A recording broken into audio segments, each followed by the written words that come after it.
Hola, ¿qué tal? Muy buenas noches. Bienvenidos a su espacio Politeia, un espacio de reflexión sobre la historia, la economía, la política, la cultura, la sociedad, entre otros muchos temas. Bienvenidos. Hoy los invito a que se queden con nosotros en el episodio número 13, que es el capítulo número 3 de mi novela Vida, que tiene por título El Destino. Espero que les guste y comenzamos.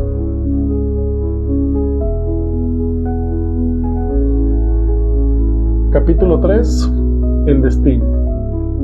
Ya entrado el amanecer, había despertado recordando aquel sueño tan poco común que había tenido, el cual me había producido un enorme dolor de cabeza. Me resonaba mi cerebro del dolor, a lo cual me levanté de la cama para tomar un baño y así tratar de mitigar el dolor de mi cabeza. Terminé de ducharme, salir del baño y me vino a la mente la última frase que escuché en aquel sueño, sobre el destino que nos espera, y esta pregunta me daba vueltas la cabeza. Lo único vuelta en mis pensamientos una y otra vez, y me cuestionaba si ya el fin de la humanidad estaba marcado. Lo único que pude responder a la pregunta que me hacía es que debería ser más observador y analista de mi entorno y de todo lo que sucede en el mundo, para saber qué es lo que estamos haciendo mal y por ende que seamos merecedores de ese apocalíptico destino que nos espera. Salí de mi cuarto y me dispuse a desayunar.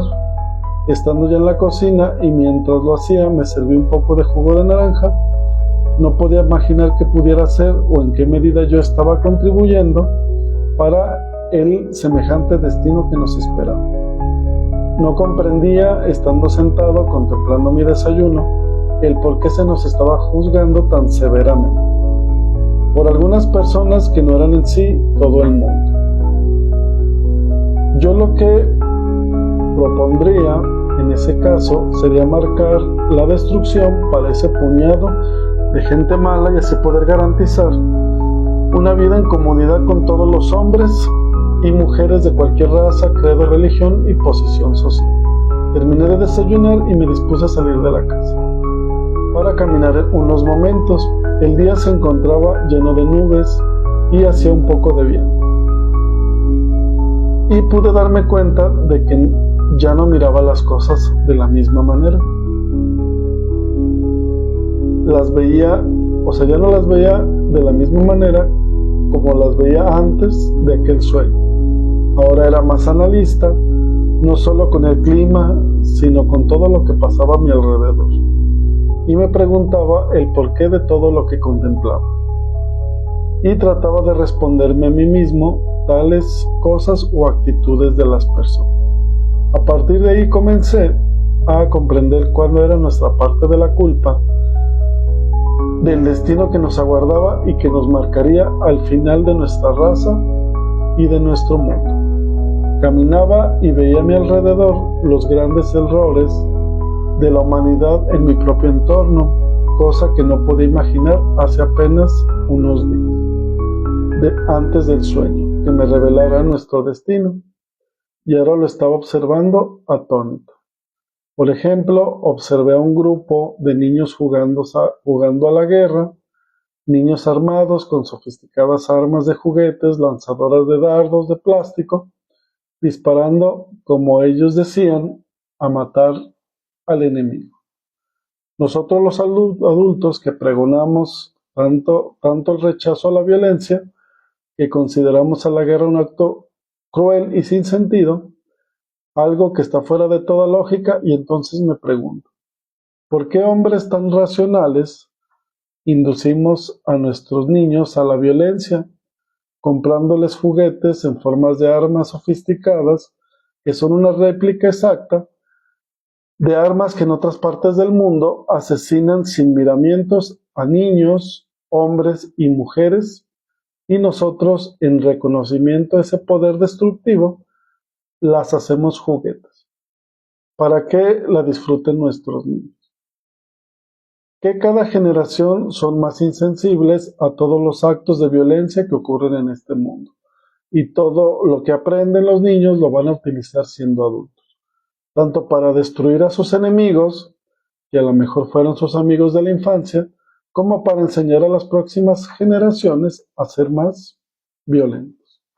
Seguí mi camino observando y analizando a detalle todo lo malo que hemos hecho a nuestro vivir cotidiano, y a lo largo de mi andar pude ver algo que me sorprendió y no lo podía creer.